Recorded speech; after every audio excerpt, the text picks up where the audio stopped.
everybody? Richard Dolan here for a courageous conversation. Well, man, today, you're right. There's no going back. How do you feel the weight of that desire? I have been there for a while. Story's still being written, and you cut the story short. As they say, I'm playing with house money. They said, neo-fascist. You can't imagine, Richard. I've heard everything now. But I'll tell you what, you ain't never buying your time back. Value your time. Once you start a courageous conversation, there ain't ever going back to an ordinary one. It's Richard Dolan here for Courageous Conversation Season 3. Happy to say thank you so much for all our friends at Google. And if you don't know what Google is or who they are, well, I suggest you Google it because you should know. We're going to be joined by John Dornbos very shortly, an amazing guy, an incredible athlete, better known as a magician. But man, this guy is a killer act when it comes to family, being a father, and all cool things in the household. We'll get to him shortly because I know that we've got people from all around the world coming on in, folks who are close to who we are, what we do, and why we do it. With all that being said, I wanted to see who's in here. Why don't you just put your name in the chat room? Let us know first name, where you are, and that way as John just is quietly sitting off on the sidelines because he's used to that, being on the sidelines once in a while, watching how the plays are unfolding, big fella. But I don't want to uncork you quite yet. But we want to take a look at who's here. Let's take a look. So I want to make sure he knows who's in the house because we've got people from all around the world checking in. We've got Jan in from Pennsylvania, Patrick from the 6th in Toronto, Helen in from Sydney, Australia. What's up, Helen? We got C-Rock, also known as Rocket Fuel, a.k.a. Mike in from Maryland. We've got New Jersey in the house. What's up there, Mike? We've got Ken is in the house all the way in from Etobicoke. Oh, my goodness, Etobicoke in the house. We got Sicily in the house, also known as Italy. And if you don't know what that is, it's a good thing because you'd also equally need to know what concrete's all about and swim with the fishes. Ain't that right there, Rob Yaketa? Good to see Yusuf, Stuttgart, Germany in the house. We've got Vincent from Edmonton, oil country is in the house. We have Vancouver, Victoria, 2 parts of BC in Canada in the house. We have friends in from the UK. What's up there, guys? We have London, England in the house. We have friends in from Spain, Portugal, Dubai. We've got an incredible global community just all logging in because we're just about a minute away from Courageous Conversation Season 3. Now, for those who are just coming on in, say hello to John. John is just sitting on the sidelines. He's no stranger to what kind of plays need to unfold before they unleash the magic within. And that's like a double whammy there, right? Player and magic. But I'm going to get to him shortly, guys. We got Philip in from Baltimore. You know what's going on. Nima from Edmonton. What's up, girl? We've got Sahil in from Scotland. What's up, big guy? We got Christian, Matt. It's good to see you, Michael Neal. It's good to see everyone in the house. We got Robin, Jack, Philip. We have Don. We have Pat. We have Jason, all in from New York City, the Apple. It's good to see you. We got Niagara Falls in the house. Ooh, Magic Land. What's up, Nikki? But for those of you who've been with me for a number of, seasons, I'm really delighted to let you know that, first and foremost, one of our last guests from last show, Larry King, sends his regards. He wants to make sure that for those who've sent some really great messages from around the world, letting you know that he is well back and stable. The legend lives on. And he says, Rich, I'm like Timex. I take a licking, but keep on ticking. I said, well, you can do whatever you want to do, Larry, because you're the king. So he says hello. I mean, Mike Tyson says hello. Victor Belfort says hello. We've got some incredible friends of the family here, and I'm delighted to call John Dornbos a friend of the family. So before I get introducing to him, a big warm welcome to everybody here. Richie Dolan here. As you all know, this is only live for members, and it's being recorded for the 195,000 subscribers. This particular show and all shows for Season 3 are brought to you by Google. If you don't know them, you should Google them. And we're really delighted to kick off the season with John. Now, for those who don't know John Dornbos, I mean, not only is he a legendary player in the NFL, the National Football League, not only is he a legendary magician, he's not only the favorite magician of the likes of Ellen DeGeneres, that's where we met. So it's not too often you get to really kind of hang out on a stage before Super Bowl weekend for a Super Bowl show at the grand, incredibly well done, I have to say, Hard Rock Casino and Hotel when we last met, where I opened up for Ellen. But the main act, the man of the hour, was actually John.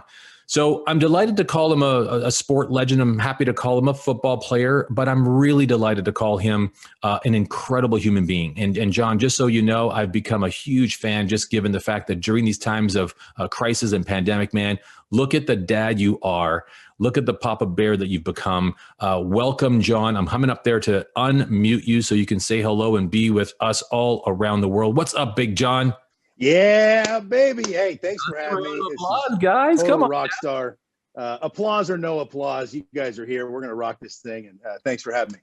Always good to have you, man. And well, first and foremost, John, how have you been? How you been keeping?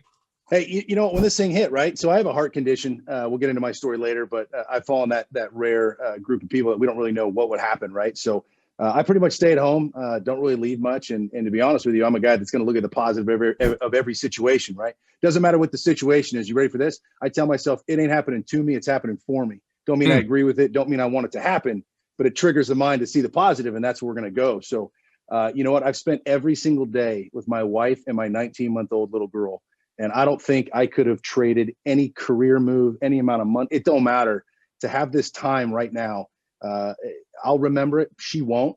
But this is going to impact who she is as a kid forever. So I'm forever thankful.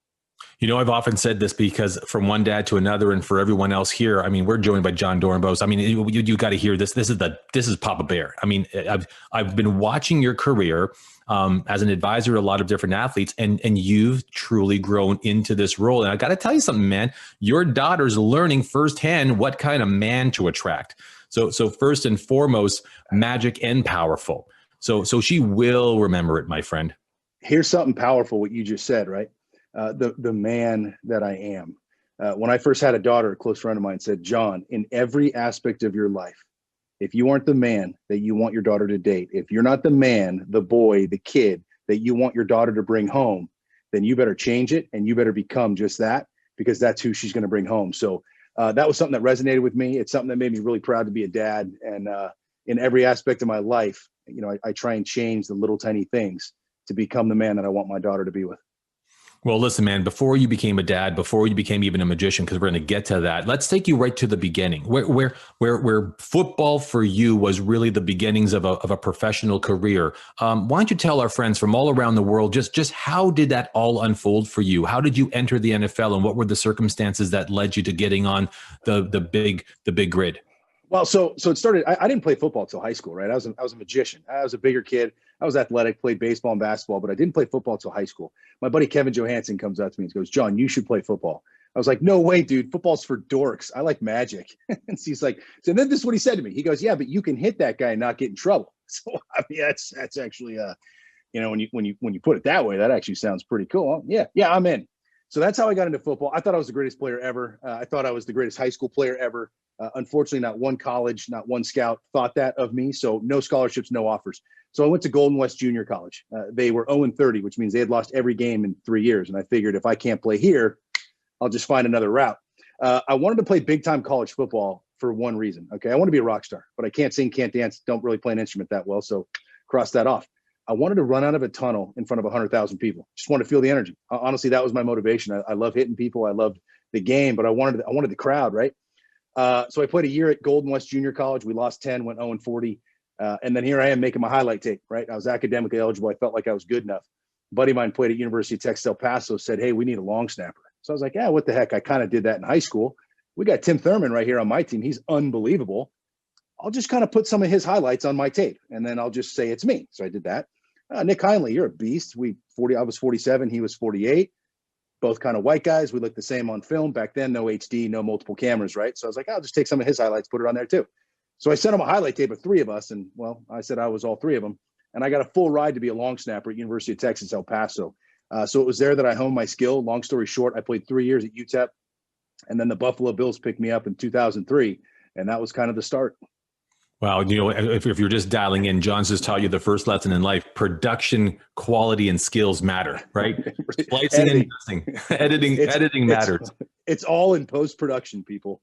That's what it's all about, man. But but you're actually the underscoring to that, because you're an incredible speaker, by the way. I mean, you're articulate, you're insightful, you're a leadership guy. You're one who I can listen to all the time. And I had that experience of you when we were hanging out on stage, and you were organizing stuff for the big show with Ellen.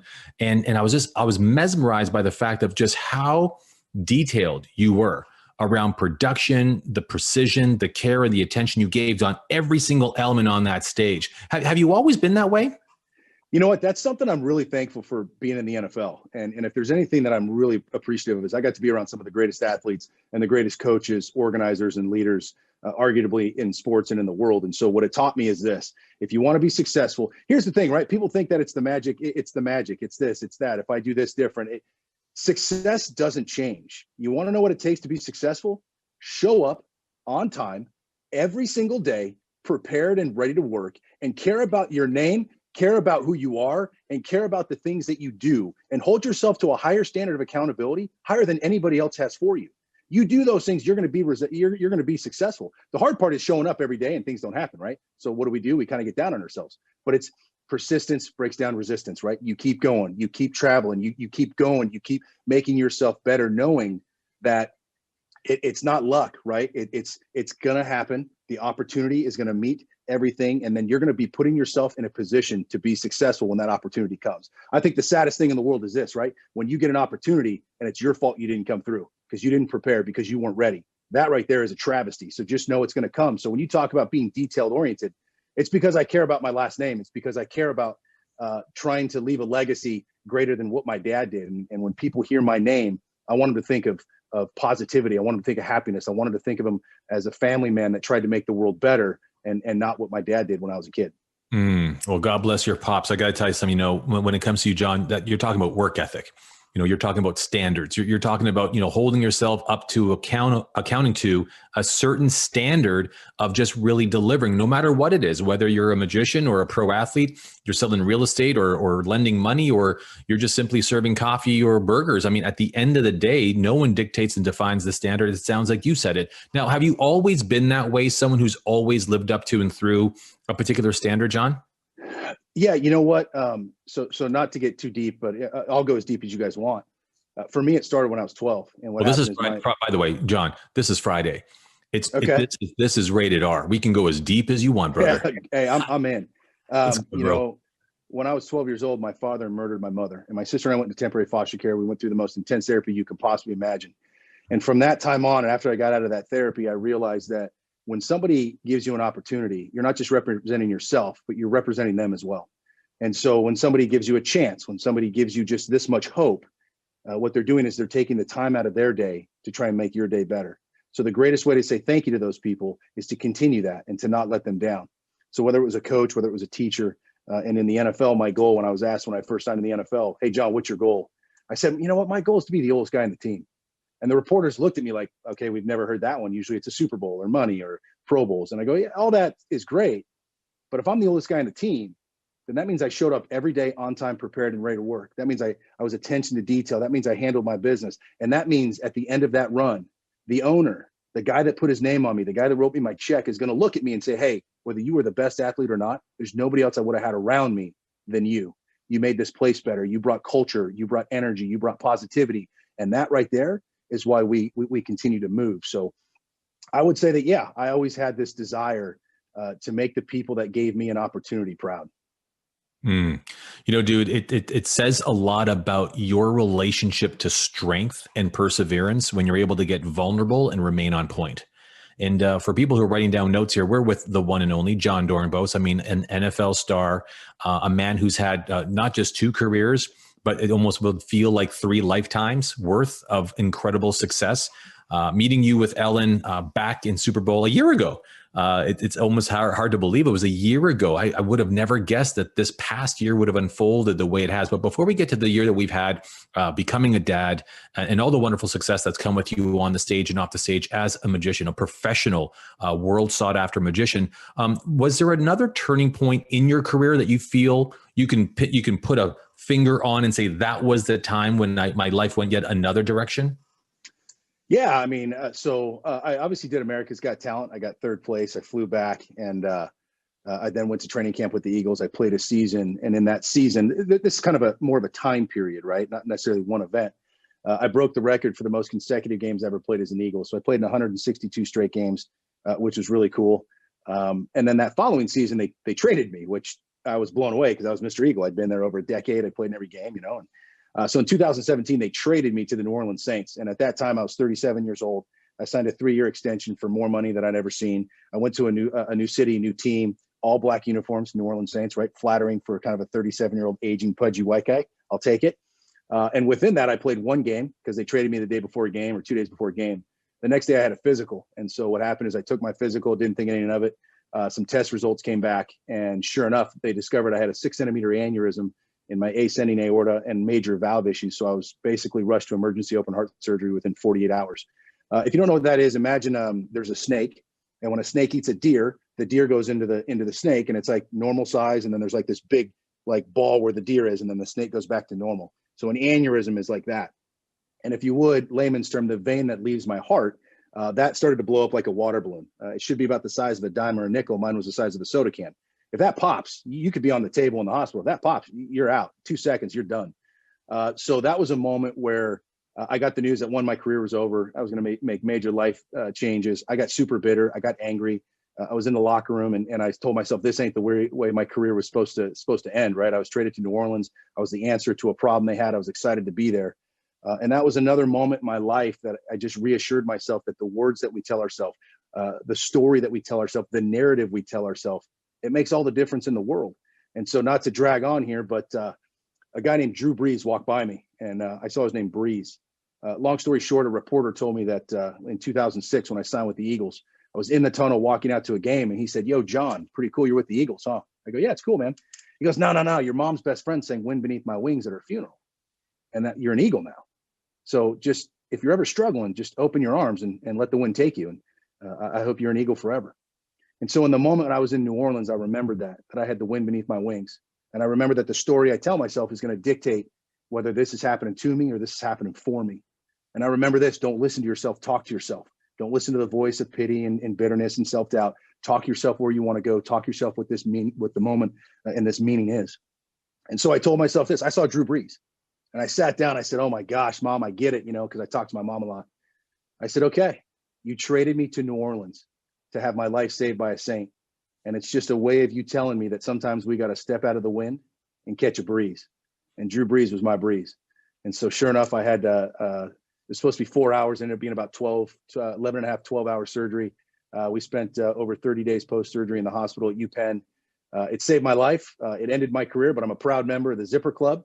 So if any of you guys are out there, men, women, I'll tell you this: I think scars are sexy as hell. You know what I mean? Keanu Reeves said it best, baby. What is it? Pain heal, chicks dig scars, glory lasts forever.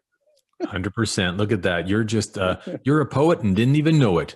I mean, hey guys, if you're just joining us from around the world, it's good to have you here. We've got every single state in this country. I've got to tell you, man, people all over the world are just sending up some love. Hey, I want John to see it though, because I get a lot of private chats in here. Put some love in there. Let him know that you're really appreciating the conversation, his vulnerability. I mean, he is got to be one of my favorite starters to any great season. So John, you fast forward, you look at that. You got, oh wow, so much love there for you, buddy. So, I mean, for you right now, you get past the bitterness, you get beyond all that stuff. You realize that language is definitive. You realize that, the story will shape your experience. But did you find yourself leaning on people? Did you hire anyone? Did you have a coach? Did you have someone advising you, holding your hand, supporting you during those dark moments? All the above, right? I mean, my wife is probably my favorite person in the world. I love her. And then I've been, I've had different coaches for different aspects of my life. I go with a man named Kevin Elko. Obviously I look up to you and Grant and the 10X family. I mean, everything, anywhere you can go that makes your life that much better, it's worth every penny. Because the way I look at it, and I read an article, and this is kind of not to sound like bougie and douchey, but I read an article on private aviation, and it basically, the gist was, if you look at it as an expense, that's all it's ever going to be. If you look at it as an investment, watch where your business goes. Now, I'm not telling everybody go waste money on jets. That's not the point. But what I took out of that is the simple concept of, if you view something always as an expense, that's all it's ever going to be. But if you can view it as an investment to your business or to your life, watch where it goes. And what it is it's taking the information, it's taking the lesson, it's taking that expense and making it benefit yourself, making it benefit your business. And then all of a sudden, this little expense ain't happening to me. It's happening for me. And all of a sudden, I ain't going to listen to myself. I'm going to talk to myself, and I'm going to take that little bit of knowledge. And now I'm going to go just unleash fury on the world.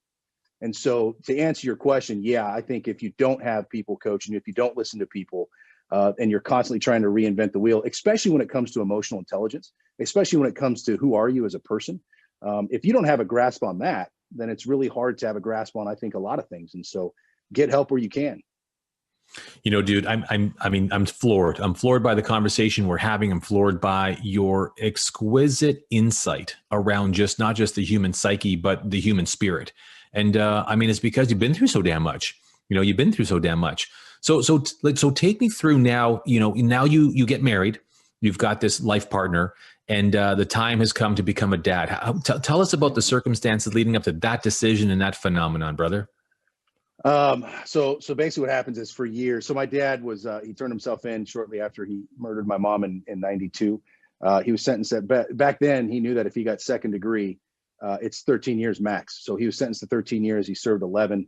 At this time, he'd been out of prison longer than he was in, but I hadn't talked to him or had any contact in over 27 years. And there's been times in my life I've wanted to see him or talk to him, and it was just strictly based on curiosity.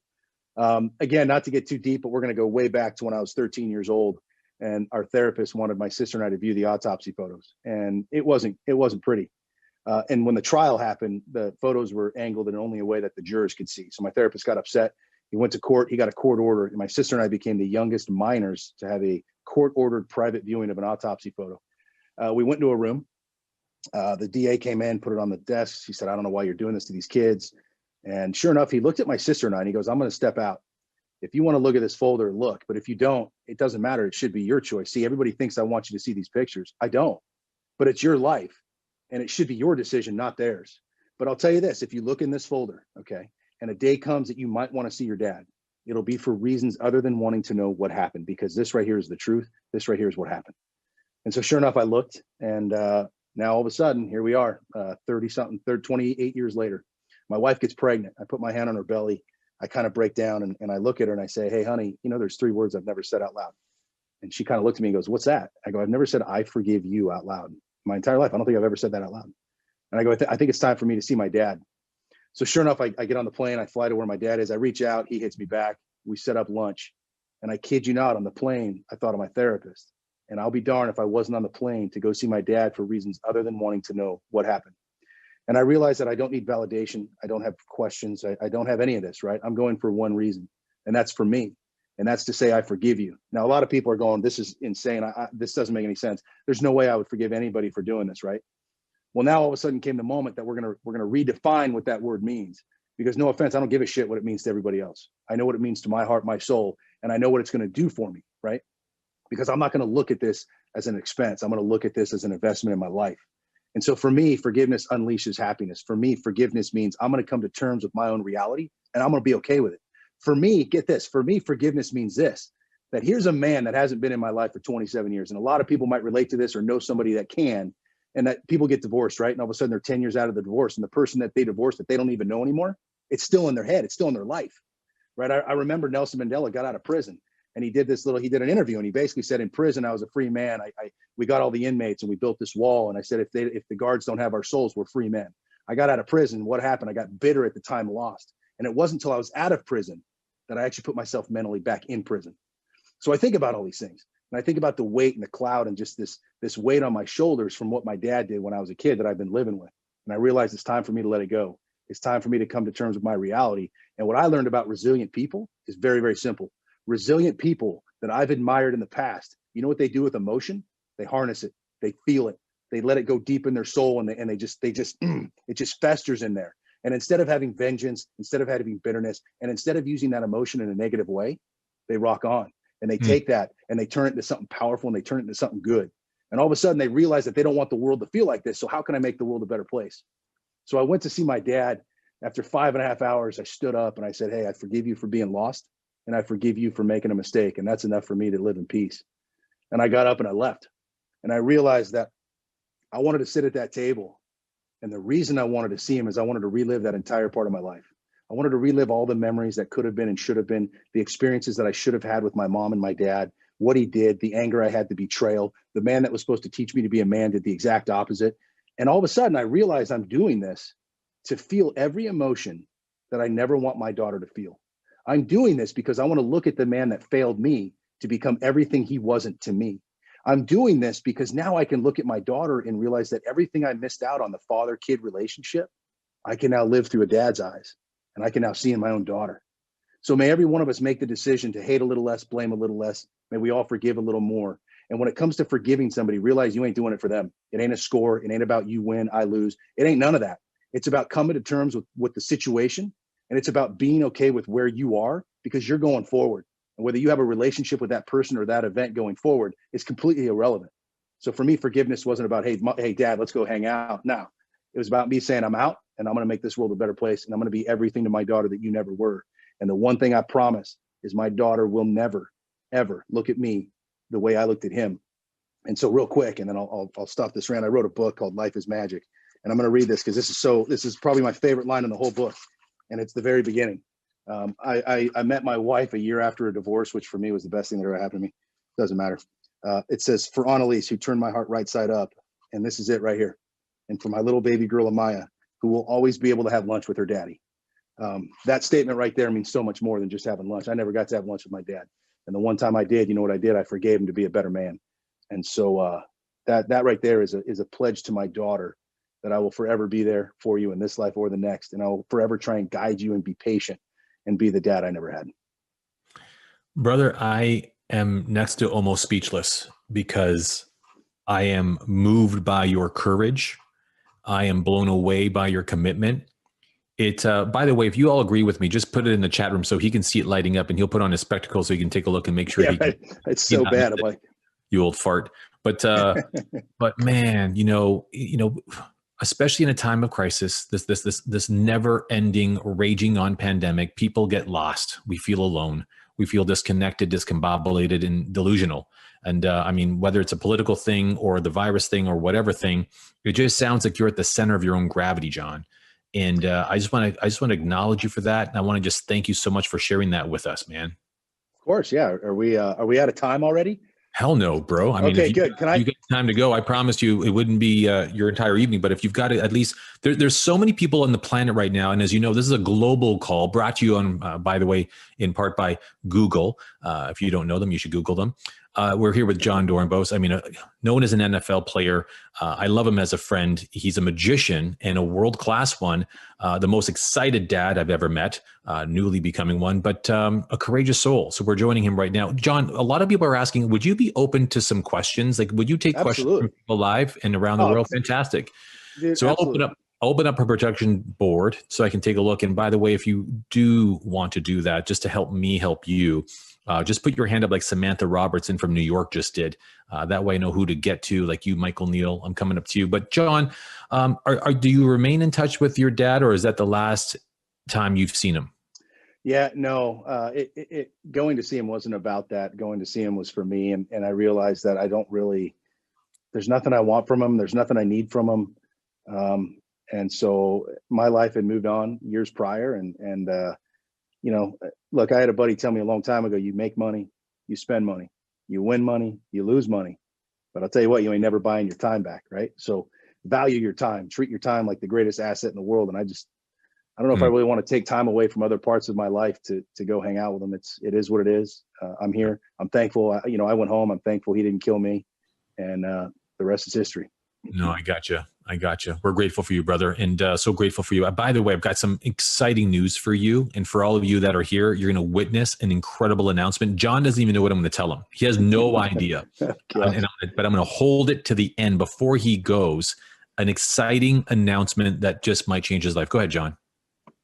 Did I win the Mega Millions? Close. Close. But you did. Gosh darn it, though. That's pretty big. $970 million. It's just crazy. Or whatever the number. Won. Someone already won. Okay, got it. Well, it ain't me. All right, so I'm going to head over to, you want to say something else, John? Yeah, can I just say something real quick? Because this was something that I think is pertinent and relevant. A couple years ago, well, first of all, in 2003, this guy, Kevin Elko, said, hey, I signed with the Bills. And he said, John, we're doing the thing for these bankers. Would you just do a trick? And this is what he said, that stupid pencil trick you do? I go, yeah, do that. I go, okay. And then tell about how you got into college. Okay. So after that, he's like, yo, man, I'll never forget this. He goes, the magic's cute. You need to be a speaker. So sure enough, that's how I get into speaking. So then, I don't know, years down the road, I get a call from this Genius organization, right? They're having this big Genius conference in Arizona, and they want me to be a speaker. So naturally, I thought it was my buddy Paul. I thought he was messing with me. So I hung up. I'm like, yeah, whatever, dude. I don't know why geniuses want me. So it ain't be true. Now, here's what they did. They send me a sheet, right? And they say, hey, we want to dissect your life. We're going to make a graph, and we're going to put you on this tree of genius. Okay, whatever. And it said, list your top 100 accomplishments. I go, okay, cool. So I start listing them down, and I send it back, okay? And this is something for every one of us to think about. If somebody were to ask you to, and I didn't do this intentionally, this was just subconsciously, this is how I wrote, this is how I think. If somebody were to ask you to list your top 100 accomplishments, where would you start? What would you write? And what would the meaning of, say, those top 25 mean to you? So as I did this and I filled my form out, they called me back and they were like, yo, we've never seen this before. And I go, what? When it said my top accomplishments, my first 50 had nothing to do with anything materialistic, nothing to do with anything accolades, whether it was, I made Pro Bowls, I got a Super Bowl ring. Like I achieved a lot of things. I didn't list any of those. My number one thing was happiness. 2, being thankful. 3, love and compassion. 4, forgiveness. 5, and it was everything that I thought would define my soul as a man, right? To me, those were my proudest accomplishments, because I truly believe this, that if we know who we are as people, we know where we want to go. We believe in helping one another. We believe in coaching one another. We believe that constructive criticism and getting coached is beneficial, right? It's not somebody telling us that we're not good enough. In fact, here's what I learned, that if you have a coach, the more he's on you and the more he nitpicks at you, the more he or she cares about you. It's when they stop talking. It's when they stop nitpicking you. That's when they've given up on you. So take all that in, right? And make it define who you are. Make every situation, whether right now, right in this pandemic, whatever you want to call it, this can define you or this can refine you. Think about that. Define you or refine you. Let it refine you, baby. Let it change who you are. And when you list the things that you're proud of, start with what's down deep in here that motivates you, because that right there is what's going to make all those accolades either happen or not happen. Oh man, add to that list, stud, because that's what you are, man. I mean,